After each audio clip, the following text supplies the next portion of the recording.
Shabbos, Shabbat Shalom, everybody. It's good to see you all and celebrate Shabbat together, make Shabbos together. We're going to begin with lighting Shabbos candles, and the bracha for lighting Shabbos candles is on page 224.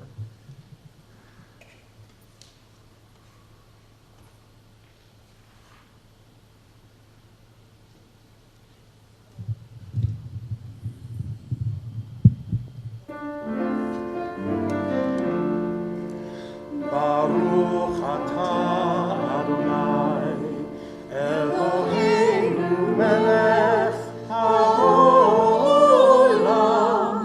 asher kidshanu b'mitzvotav, v'tzivanu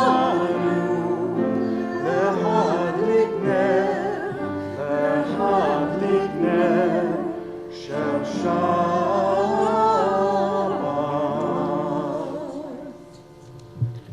Continue on page 22 with the Chatzi Kaddish, which will lead us into the Baruch Hu on page 24, and we rise.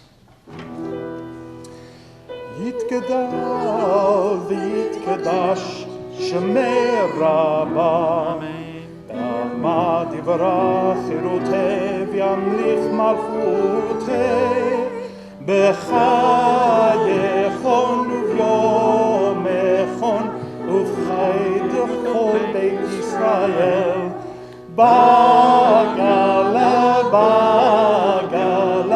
uvizman kariv v'imru amen. Yesh merabba mevorach me'olam ulal me'ol maya yitbarach v'yishtabach v'yitba'ar v'yitroman v'yitnaseh v'yithadar v'yitale v'yithala shemei dekudashah leila min kol birchata v'shirata tushbechata v'nechemata damiran be'alma v'imru amen. La la la la la la la la la la la la la la la la la la la la, ya la la la la la, ya la la la la la la la la. Ya la la la la la, ya la la la la, ya la la la la la la. Baruch hu et Adonai, HaMevorach, Baruch Adonai, HaMevorach, HaMevorach, Leolam Vaed. HaMevorach, HaMevorach, Leolam Vaed. Please be seated. Continue on page 27. This is an hour of change. Within it we stand uncertain on the border of light. Shall we draw back or cross over? Where shall our hearts turn? Shall we draw back or cross over? This is the hour of change, and within it we stand quietly on the border of light. What lies before us? Shall we draw back or cross over? El Chai V'Kayam Tamid Yimloch Aleinu Le'olam Vaed. Baruch atah Adonai, Amahari Varavim. Top of page 29. As you taught Torah to those whose names I bear, teach me Torah too. Its mystery beckons, yet I struggle with its truth. You meant Torah for me. Did you mean the struggle for me too? Don't let me struggle alone. Help me to understand, to be wise, to listen, to know. Lead me into the mystery. Ve'aftecha la tasir mimenu le'olamim, Baruch atah Adonai, Ohev amo Yisrael. Shema, page 30. Shema Yisrael, Adonai Eloheinu, Adonai Echad, Baruch Shem Kevod Malchuto, Le'olam Vaed. Ve'ahavta, page 32.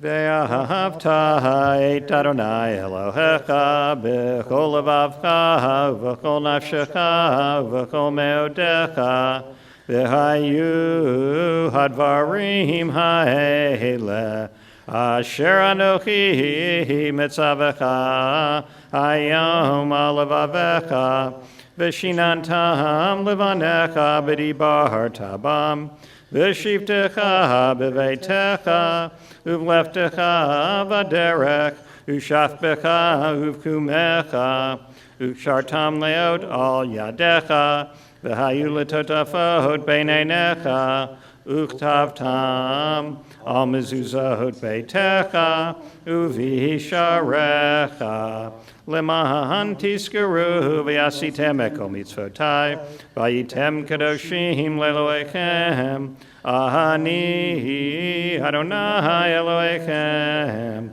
Asher hotzeiti adchem me'eretz Mitzrayim leot lachem le'elohim Ani Adonai Elohechem Adonai Elohechem emet. We read responsively the bottom half of page 35. In a world torn by violence and pain, a world far from wholeness and peace, give us the courage to say, Adonai, there is one God in heaven and earth. The high heavens declare your glory. May earth reveal your justice and love. From bondage in Egypt we were delivered at Sinai. We bound ourselves to your way. Inspired by prophets, instructed by sages, time and again we overcame oppressive forces. Though our failings are many and our faults are great, it has been our glory to bear witness to our God, keeping alive in dark ages your vision of a world redeemed. Let us continue for the day when nation will be one and at peace. Then shall we rejoice as Israel did, singing on the shores of the sea. From Shirat Hayam, the song at the sea, in the book of Exodus, Mi Chamocha, page 36.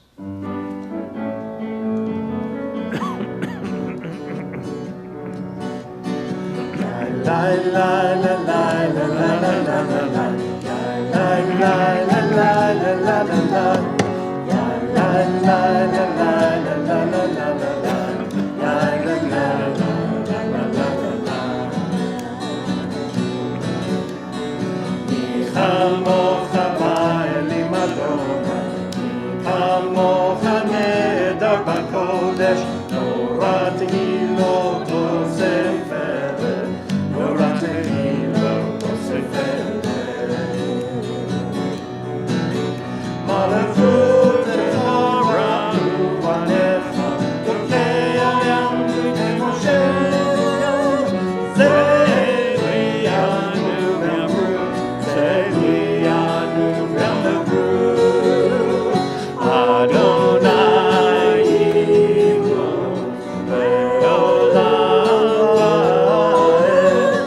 Adonai Yaakov, Yolomina Zak Mimenu, Baruch Atah Adonai Gal Yisrael.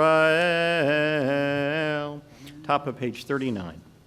Let there be love and understanding among us. Let peace and friendship be our shelter from life's storms. Adonai, help us to walk with good companions, to live with hope in our hearts and eternity in our thoughts, that we may lie down in peace and rise up waiting to do your will. Ushmor tzei temim le'shalom me'atav yad olam, Baruch atah Adonai, aporei sukat shalom, aleinu ve'al kol amo Yisrael ve'al Yerushalayim. Prayer for Shabbat V'Shamru, page 40.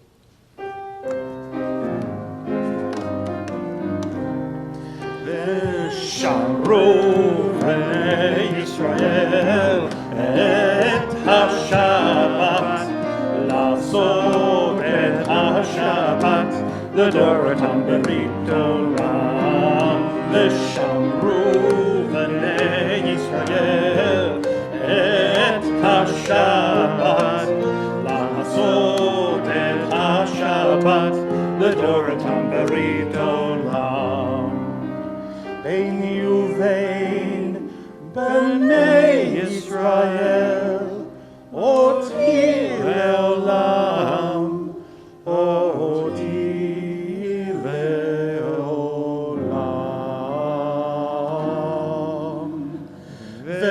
ושמרו בני ישראל את השבת, לעשות את השבת לדורתם ברית עולם.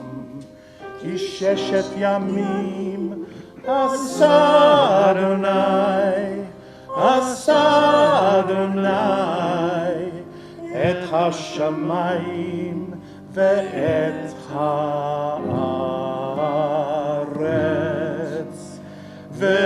ושמרו בני ישראל את השבת, לעשות את השבת לדורתם ברית עולם. וביום השביעי, וביום השביעי, שבת וינפש, שבת וינפש.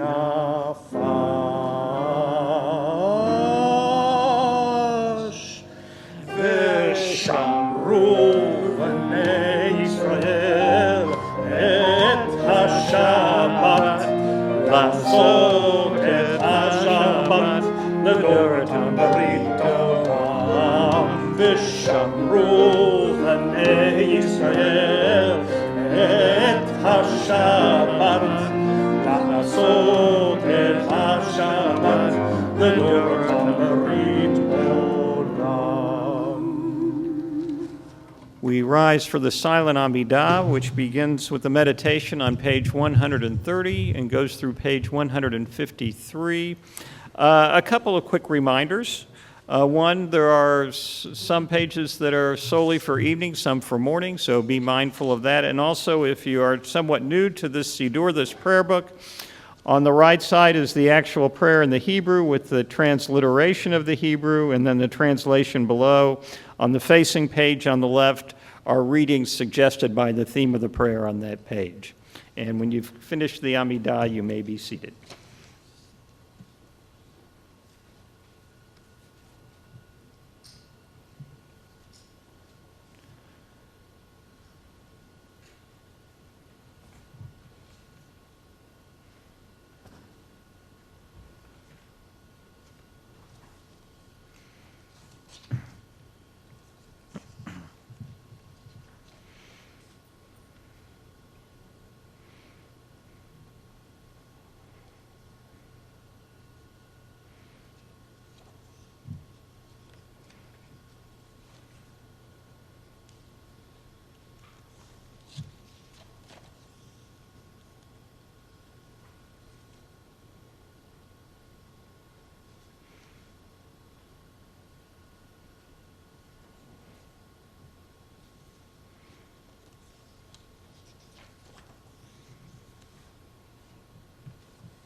יהיו לרצון אמרי פי והגיון ליבי לפניך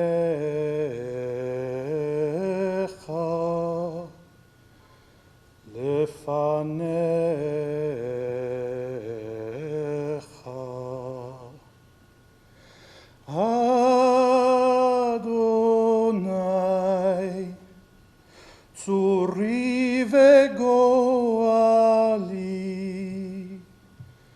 Adonai,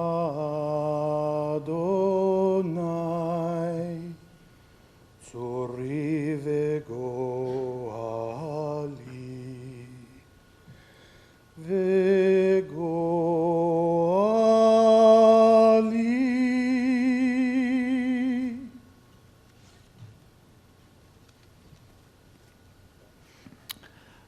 Brief mention of this week's Torah portion before I have the honor of introducing our speaker for this evening.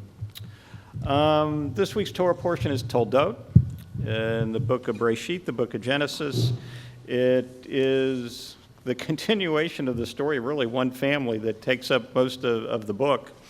And this is the week in which Esau, there are contravailing versions. It seems Esau gives away his birthright out of hunger, coming out from the fields, and or it is taken from him, stolen from him, tricked by tricking Isaac.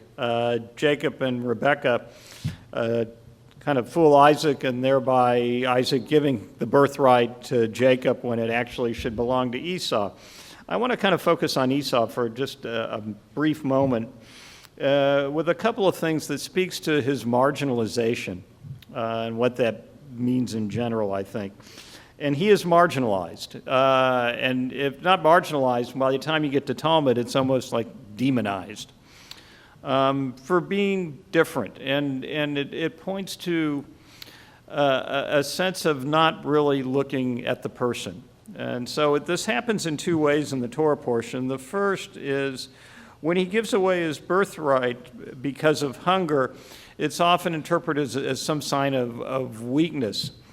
There's a book written by Dr. Orahorn Prauser, full disclosure, the dean of my seminary, and one of my teachers, called Esau's Blessing, where she focuses on different personalities in Torah and Tanakh and Bible who are in some way have some sort of disability. And in this case, she points to Esau's disability as being ADHD.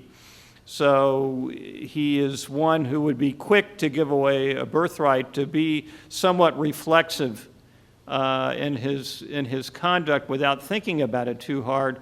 But also, we'll learn in a later Torah portion, Esau is also quick to forgive Jacob for Jacob's transgression against Esau, which also speaks to somebody who ADHD doesn't hold a grudge. The other marginalization piece is that Esau ends up marrying two Hittite women and then Ishmael's daughter, and that he married out of the faith. We know in our Kol Ami community the extraordinary contributions made by non-Jewish spouses in our own community. And particularly in the case of somebody such as Ishmael's daughter, who in a sense is progeny from the same source from Abraham and Sarah, or in this case for Ishmael, Abraham and Hagar, but Abraham is a source, that maybe we should have been more accepting and more understanding and more willing to keep Esau within community and make him part of our community and not marginalize him and certainly not demonize him. So with that, I do have the honor of introducing our speaker for this evening and thrilled that our speaker series is back. We learn much when we bring guest speakers in, and tonight will be no exception.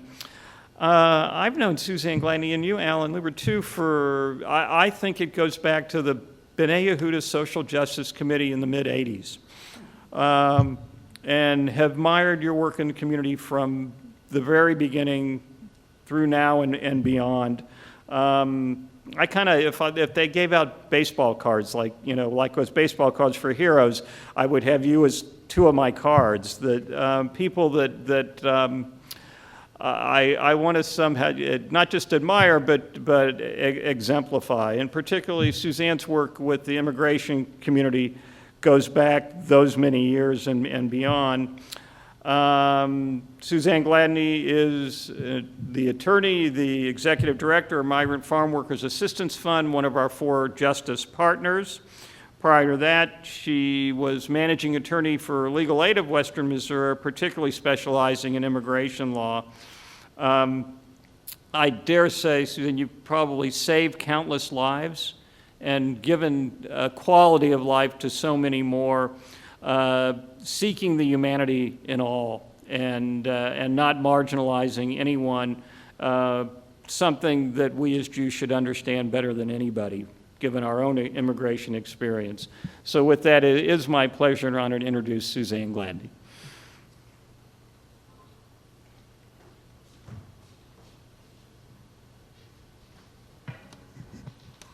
Doug's a little taller than I am.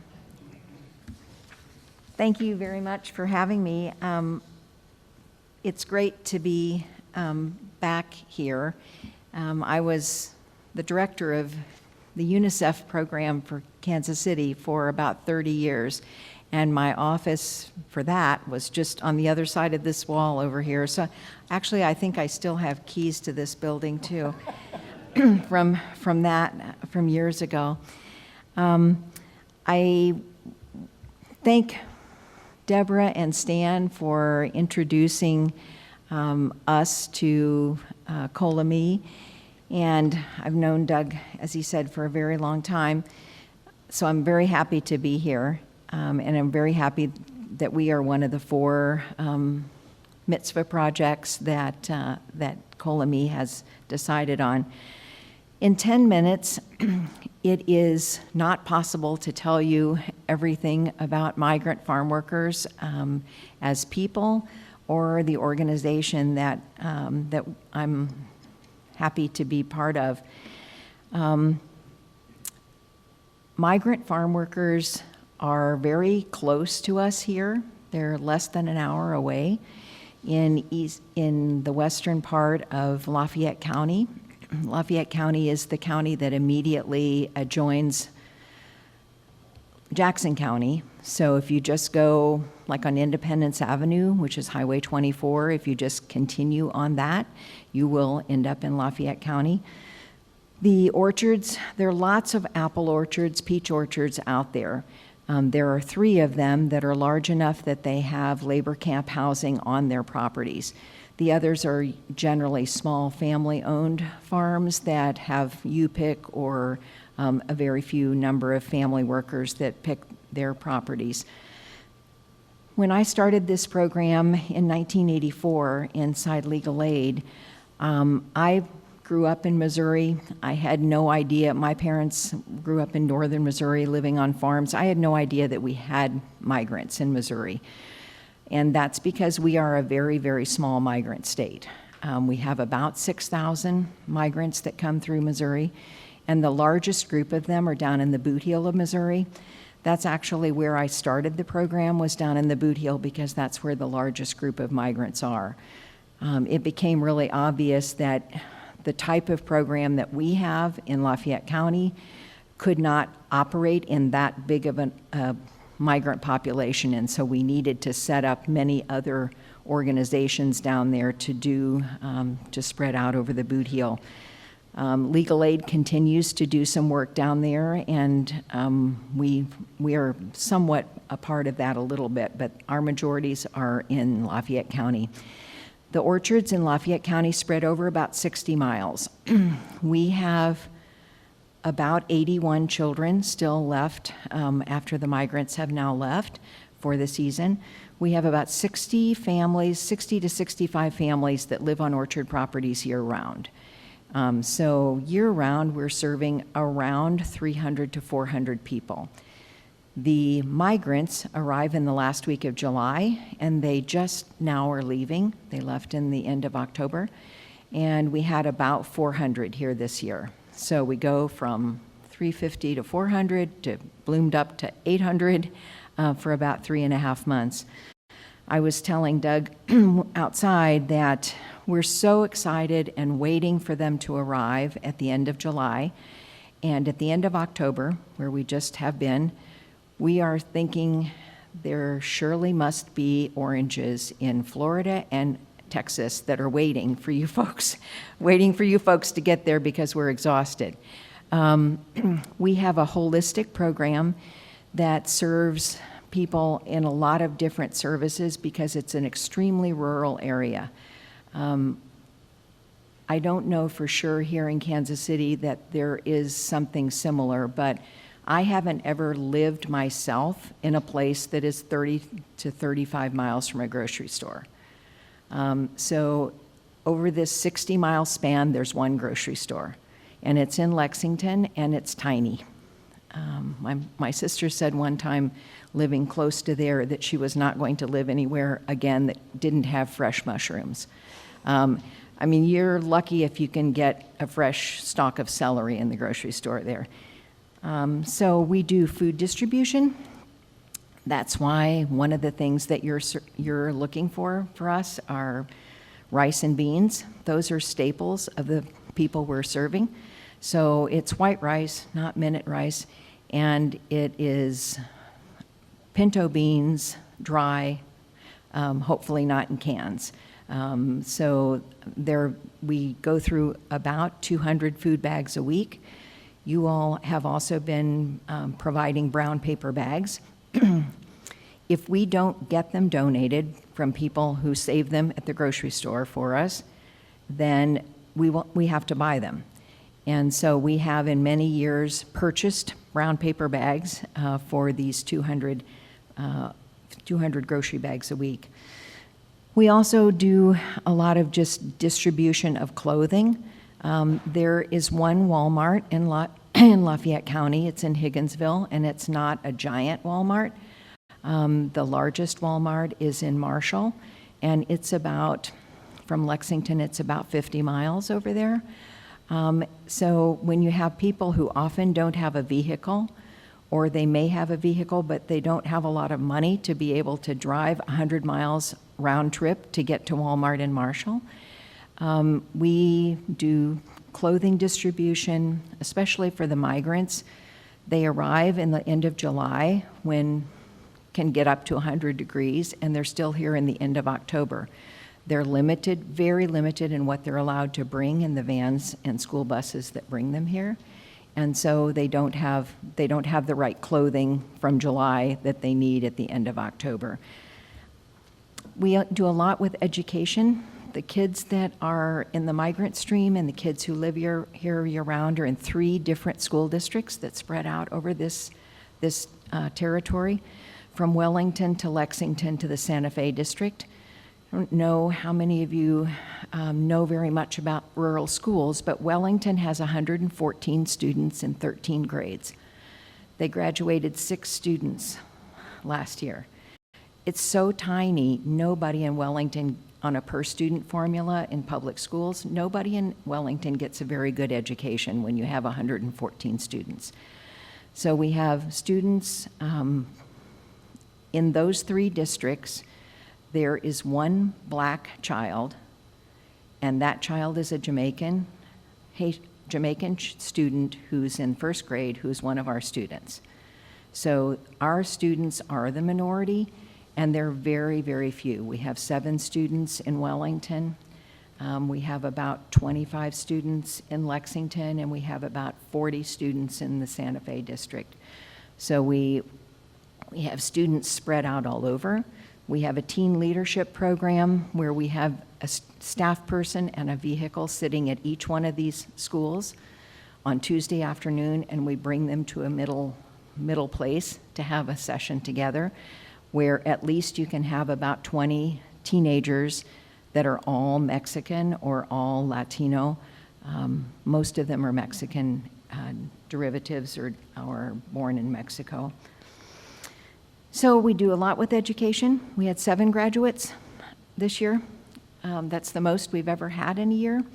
And 5 of those students are in college. That's a big chore to get those students all in college and to help them navigate that stretch. Most of their parents have not had even a high school class at all. Many of their fathers went to school in rural Mexico, where they only have elementary school, and then you have to go to a nearby town that has a high school and pay for your child to go there and to live there. So most of the dads don't even read and write well in Spanish. So what else do we do? I try to talk to my staff about that we are not, even though the government says we are a charity, we're not a charity. This is not charity that we're offering. This is justice that we're offering to people. We do a lot of healthcare case management. Many of the folks that we serve, especially the migrants, this is their medical home because they are here longer than they are anywhere else. Most of them are moving 3 to 4 locations during the year, and they're here for almost 4 months. So they can get their basic annual visit. We have worked with a clinic system for several years that if their diabetes is under control with the medication, they will give us a year prescription so that they can follow up and get their prescriptions in other places. We did almost 600 appointments last year, and I think we'll get close to that this year of medical and dental appointments. So, why do we do this?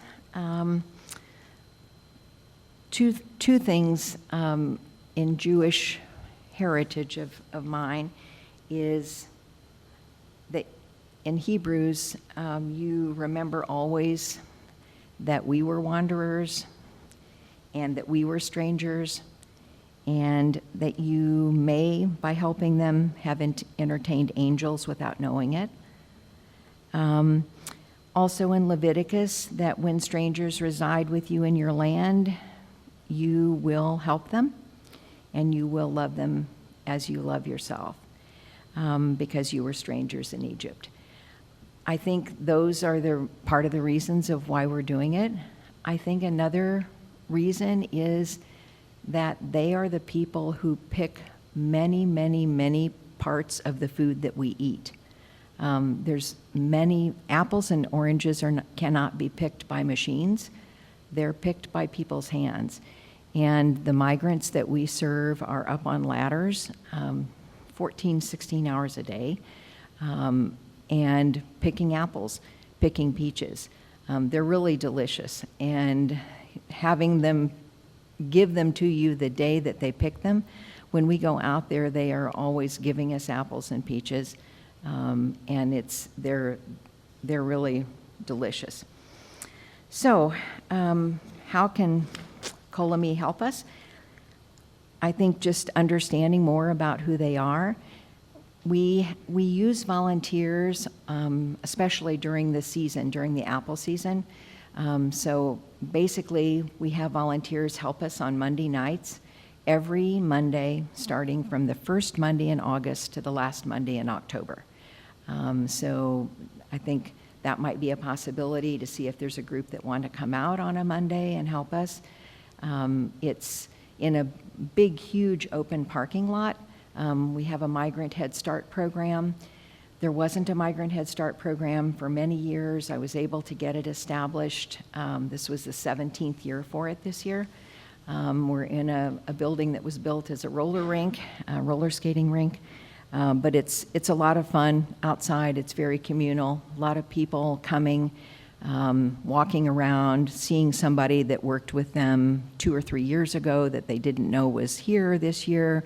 Little kids running around like crazy, people looking at T-shirts and other things, and just having a really good evening with us taking food bags, making food bags. Continue to bring paper bags here, put them in the green bucket out there. Continue to bring rice and beans. We go through literally tons of rice and beans. We're a harvesters agency also. We get harvesters about 5 to 6 tons of food a month that come on the third Tuesday. So we're going through a lot of rice and beans. One of the things that I think might be a project just over the next few weeks, we have kids that'll be sitting at home in a trailer or in a labor camp unit over winter break with really nothing to do other than maybe a school book.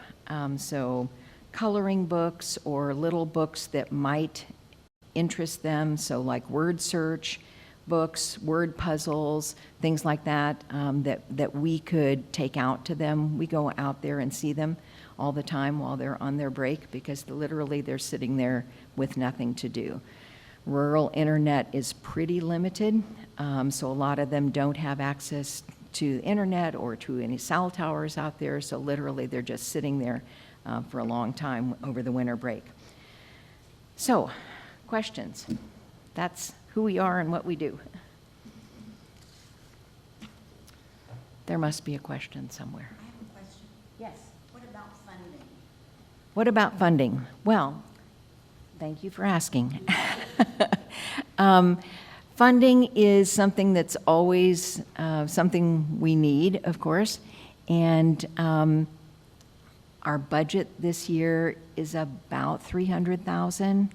We get a fair amount of money from the Reach Healthcare Foundation and Health Forward Foundation for the health services that we're providing. We're close to having vaccinated 200 people this year. We had nurses, 2 nurses that went out with us to the labor camps, right in the middle of the orchards, underneath the trees, doing vaccinations. And it was really great. The idea that Some populations, including Latinos, are opposed to it, is not what we see at all. In fact, these workers said, we are here to work. We do not get anything if we're not working. We have no sick leave. We have no days off. We cannot be sick. We want that vaccine right now. I mean, they wanted it the first day that we were talking about it. So we were able to get, with the refrigeration requirements and all that, you're taking it out, you're taking it into the camps where it's 90 degrees. So we were really just racing back and forth to Lexington to get it. I was telling Doug that we also were taking photos of their vaccine cards. I don't know, probably everybody here is vaccinated, and you know that those cards are just impossible. I don't know who at the CDC thought that a card that size was a good idea. You can't put it in your wallet. These people are very mobile, and it's hard for them to hold on to things like that. So we have photos of them where you can just imagine that it's lost or damaged, and they're somewhere, and they say, well, I was in an apple orchard. I don't really know exactly where I was, and I don't know the name of the clinic, and that, how would they find it? So we're just giving them our business card and saying, if you lose it, call us. We have a picture of it, and we can get another one from the clinic. So we've been doing a lot with vaccinations. A lot of them had been in other places and hadn't been able to get it. So funding is something we can always use. Yes, Wynn?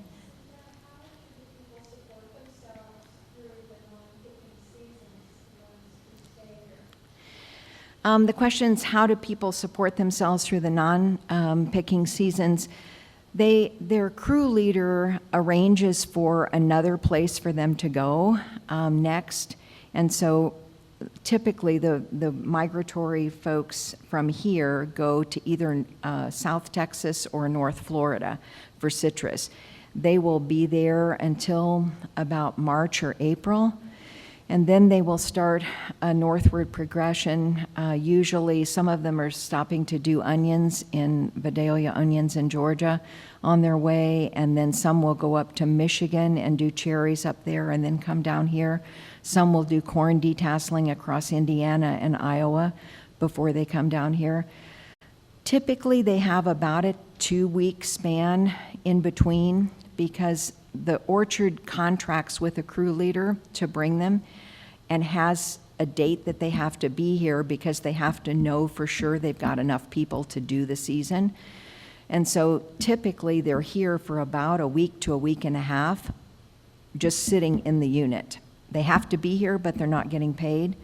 And so that's an opportunity for us. As soon as they arrive, usually we're in touch with the crew leaders while they're on the way. And we have lists of people who have been here before that we know have chronic illnesses, and that first 10 days is a good time for us to get a lot of appointments done that we pay for. I mean, we pay the discounted price. This year it was $40 for each appointment to be able to get them processed and get their medications before, or dental work before they were going. So they're for a husband and wife that are both working. Typically, apples and peaches are both very heavy laden water fruits, so they're really heavy. And so it's called a basket, but it's this big contraption that they wear. It's usually from 75 to 100 pounds filled with, and they're up and down the ladder just many, many times an hour with that. So it's really too heavy for most women to be able to do. Most of the women work in the packing shed, so which is essentially an apple factory, standing on concrete and processing apples, washing, polishing, determining whether they're apple juice, apple sauce, or apples that are going to be in the store. And so typically a husband-wife group will make about $28,000 to $30,000 a year total.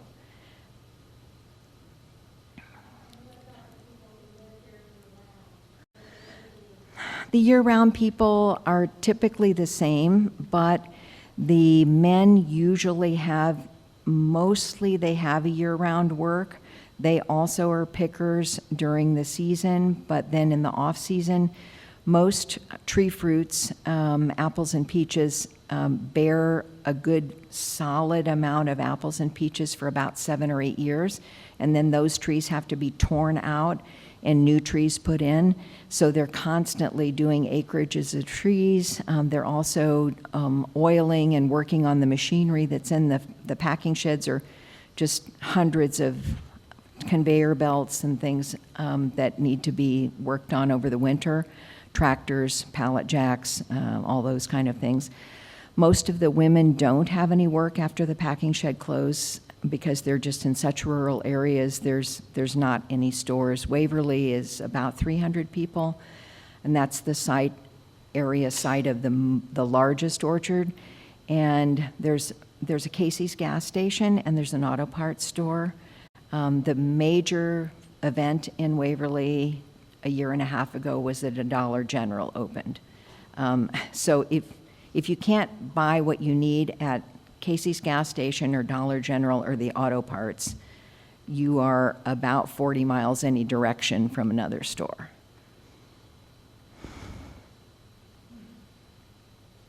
Anything else? Yes?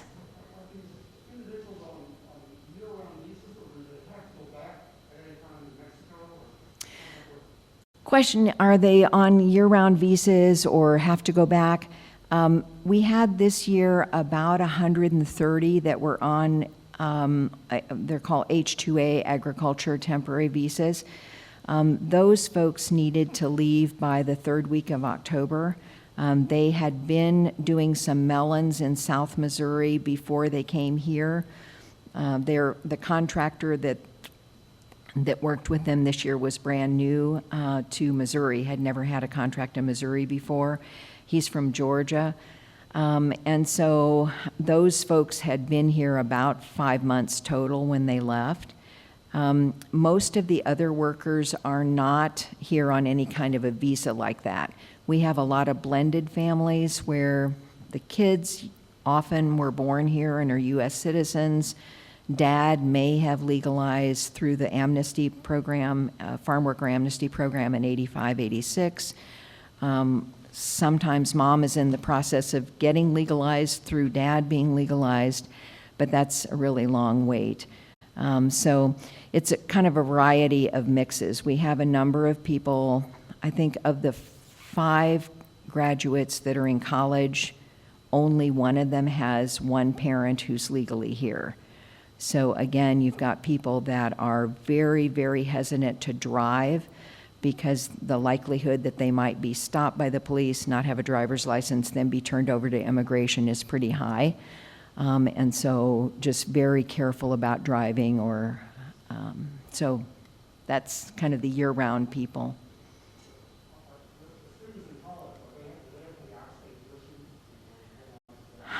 Do students have to pay out-of-state tuition? Most of the students are U.S. citizens of the year-round people that we have, the 5 students that are in college this year, 5 students that graduated this year. We actually have 8 students in college this year that we're working with. They don't pay out-of-state tuition in Missouri because they graduated from a Missouri high school.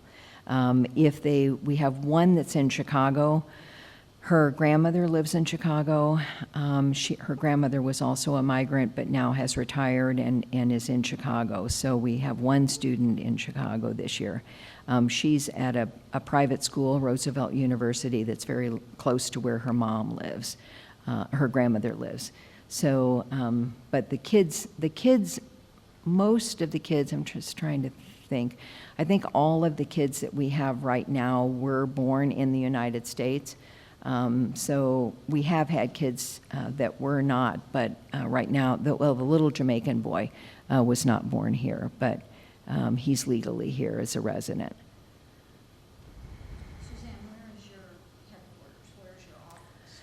Our office is here in Kansas City. We're in Midtown, right on Armour Boulevard, just right close to the Luce Mansion. That's where Stan and Deborah come about every other Sunday or Saturday afternoon and drop off a car full of paper bags, switching it from their car into one of our vehicles. We're a really small organization. There are 6 of us that work. We have a number of part-time people that work for us just during the season, that come just on Tuesdays to help us with the teen group, or can come and help us interpret at medical and dental appointments. Yes? During the summer, when the kids are not in school and their parents are working, who looks after the children? During the summer, who takes care of the kids when their parents are working? Most of the women don't start working until about the middle of the peach harvest. The packing sheds don't open until there's enough fruit picked to keep it going the whole time. So typically, the women don't start working until about the middle of June. And so then they will work continually until the end of October. So older kids taking care of littler ones, older kids taking care of somebody else's little one. We do a lot of summer activities. I don't know if you, Missouri, I don't even remember for sure when this happened, but Missouri stopped funding summer school several years ago unless you had a large number of students. And so these schools don't have summer school. They will only have summer school if you need credit recovery in order to be able to graduate. So they have about a 2-week summer school. Two of the school districts do. So there's no school from about the middle of May until the second week of August. We do a lot of going out and doing activities with the kids. Not getting them all into our vehicles because there's just too many of them to kind of move them all around, but doing things in their front yard or just walking with them. These tiny towns, like in Waverly, there's no paved street except the highway. And so the streets, and most of the kids don't have bicycles because they're right next to the river. They're just within a block of the river is where they live, the Missouri River. And we've had a child drown. The river is really dangerous. So they're just kind of staying at home. So we have these activities, making slime, making ice cream, doing things you can make in your front yard, activities, origami and different things, just sitting and talking with them, reading with them. We try to do activities pretty much almost every day in some neighborhoods and gathering kids together. Do any of the school districts require proof of legal residency, or forget about that? Do any of the schools require it? Is that what you're saying? No, there's a Supreme Court decision, I don't know, probably 40, 50 years ago that says that regardless of your immigration status, you have the right to go to public school. So what we have trouble with, the biggest trouble in that area is just school records, especially for the migratory students. A school wants to see the record of where you've last been, and if you were in 3 schools last year, your mom or dad may not have been able to get all of those records and still have them and bring them with you. Texas schools don't open typically until September, and they open here in August. So if we have a Texas kid, you can't even get the records from the school because there's not anybody there yet. So we've had trouble with that, with getting kids even started in school because we can't get the records there.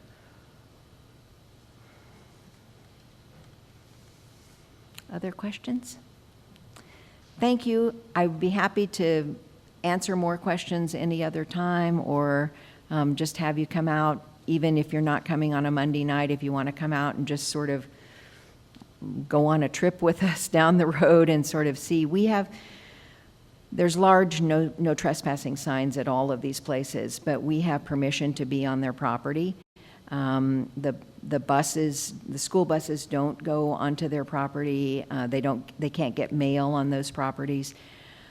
So because there's no mailbox and the post office isn't allowed to go down there. So the kids wait on the highway for the bus, for the school buses to pick them up.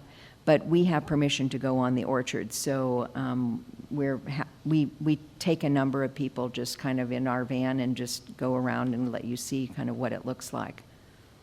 Thank you for your support.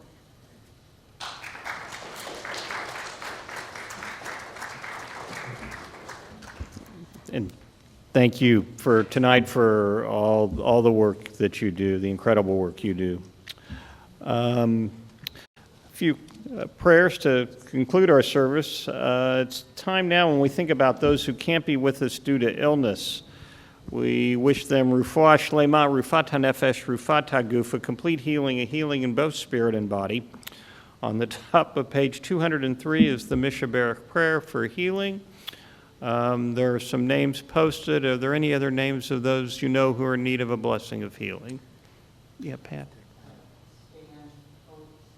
Okay, thanks. Brad. Thanks. Anybody else? Page 203.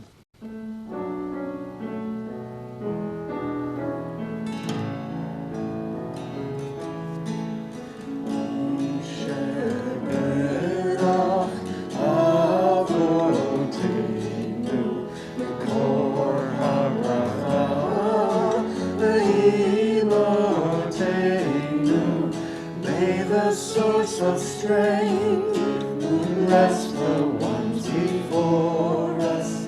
Help us find the courage to make our lives a blessing. Let us say, Amen.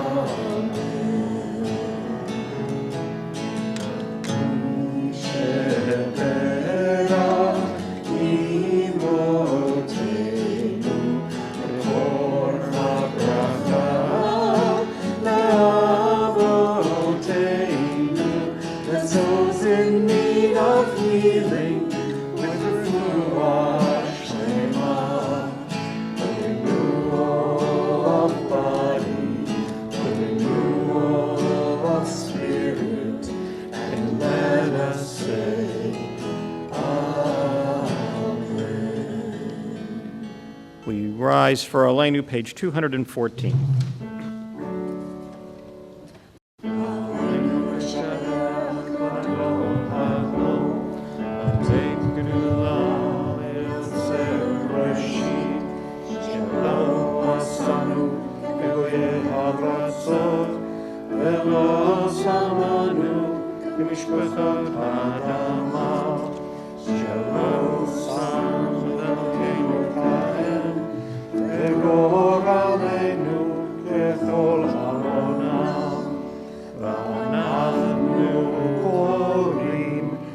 משתחווים ומודים לפני מלך מלכי המלכים הקדוש ברוך הוא שבונות השמיים ויוסד הארץ ומושב יקרו בשמיים ממעל ושכינתו זו בגובה מרומים אלוהינו אלוהינו אמת מלכנו ופסולתו כך כתוב בתורתו בדעת היום וחושבותה לבבך כי אדוני הוא האלוהים בשמיים ממעל ועל הארץ מתחת אלוהינו. Middle of 216. ונאמר והיה אדוני למלך על כל הארץ ביום ההוא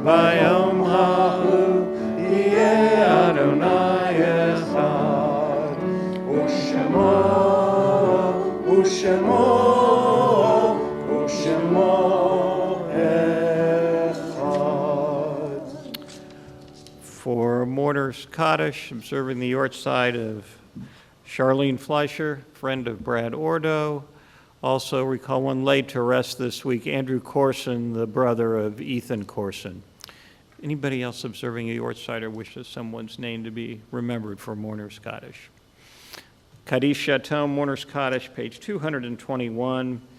Yikadal v'yikadash shemei rabbah, ve'alma diraki rute v'yamlich malchute, v'chayechon v'yamechon uv'chayei d'chol beit Yisrael, Bagala v'zman kariv v'imru, Yehei shmei rabbah mavrak le'olam l'mei omaya, Yitbarak v'yishtabach v'yipa'ar v'yiromam v'yitnaseh, V'tadar, v'talev, v'talal, shemei d'kudisha brichu, le'la min kol birchata v'shirata, tushbachata v'nechamata, damiran be'alma v'imru, Yehei shlama rabba min shemaya v'chaim, aleinu ve'al kol Yisrael v'imru, oseh shalom b'imromav, hu yaseh shalom, Aleinu ve'al kol Yisrael v'imru.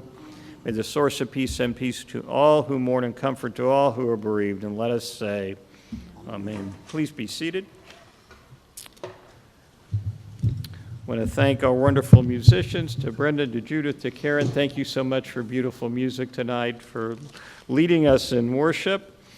To our friends at All Souls, our tech crew, Mark Gibbons, Andrea Johnson, and new to the team, J.D. Mann. Thank you all so much. Also, Anthony Edwards, the Director of Music Arts here at All Souls, and my colleague and friend, Reverend Dr. Kendall Gibbons. Coming up in the next week, next Friday night is family program night. The family program part begins at 6 o'clock, followed by a short service at 6:45. Look for an announcement in our newsletter, but I think we'll be back out on the patio here at All Souls. That seems to be working well for us. And we're intrepid. We can handle a little cold. At least so far we've been okay. Weekdays, well, let me backtrack. Tomorrow morning, 9:30 to 10:30, we continue our study of angels in Judaism, either in person at our house or via Zoom. If you are coming to the house, let me know after services. We'll have some coffee for you. Other than that, weekday mornings, 8 to 8:15, we do a very abridged morning service, Shacharit service, with a little study. We do a little Talmud every morning, a little bit of Rabbi Jill Hammer's Jewish Book of Days. It's been a great way for us to stay connected, so if you have the time at 8 o'clock, just jump on Zoom and join us. Any other announcements? Anything going on coming up? When? You know more about it than I do. So.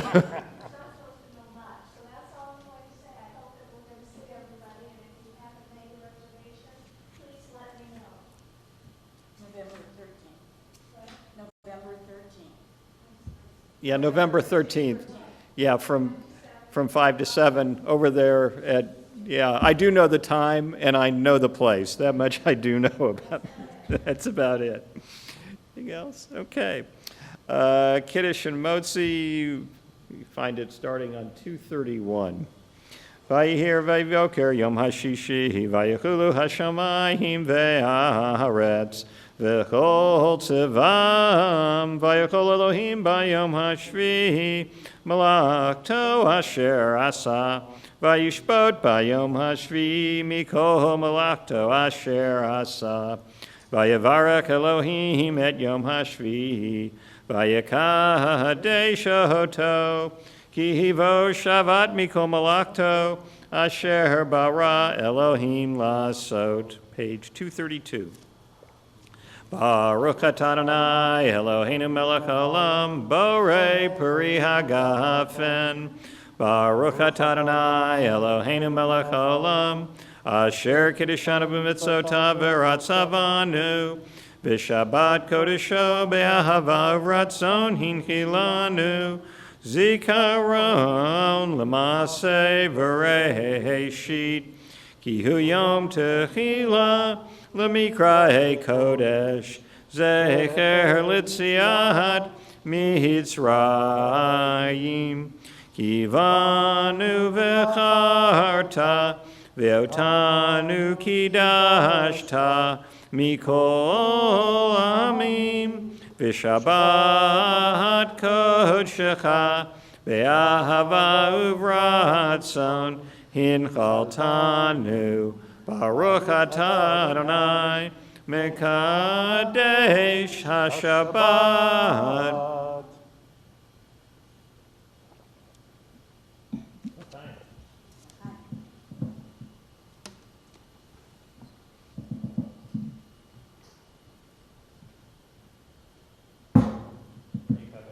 Baruch atah Adonai, Eloheinu melech haolam, hamotzi lechem min haaretz. Shabbat shalom, everybody. Good Shabbos. Shabbat shalom.